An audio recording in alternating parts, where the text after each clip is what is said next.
من عبدالرحمن و بیبی گل ساکن جماعت دوربد دهه حجت‌الدین شهر ایسار. بعد از اون که من به هفته‌نامه دوست داشتم اویلا که من چقدر همه هفته‌نامه اویلا رو بسیار دوست می‌دارم، غم دلم رو به همه هفته‌نامه اویلا می‌برم. با شما رفتم مراجعت کردم، گفتم که همه خیلی حال زور داره، شما اومده دید حال زوری ما را. بعد ایدین ایسو سر کردن، ایدین ایسو اومدن این همه بعد بسیاری شده اومدن و اول شکتور سر کردن، مدکرار آوردن شکتور سر کردن. کجا اومدن؟ از کجا اومدن؟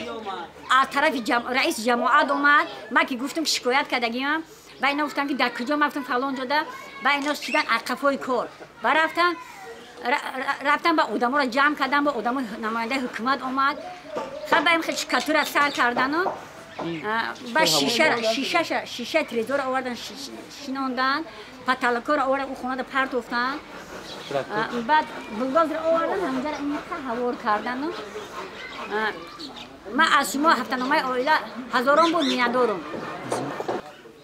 طرز کارشان چگونه است؟ طرز کارشان حاضرش خوبه.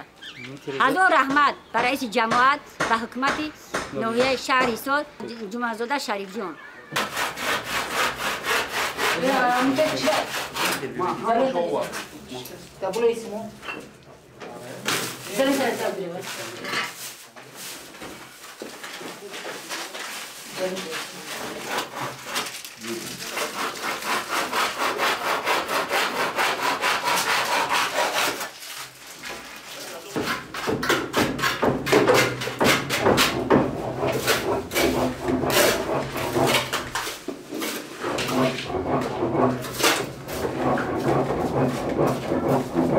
کدیسته خونه داره نه کدیسته اوزی؟ جماعت به خونه هم بعد مردم هم جماعت در خونه؟ بخواه اگه ما بودیش دیسته خونه دا؟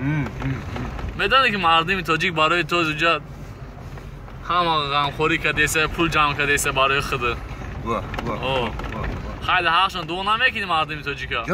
دویم خیلی بیا باز سرش که اوکی دو که اعوذ بالله من الشیطان الرجیم بسم الله الرحمن الرحیم. الهی مردم چاچی خدا بدولت خدا با ایمانشان پیه خدا شغلن تو فرض بکن. الله سلامت باشی.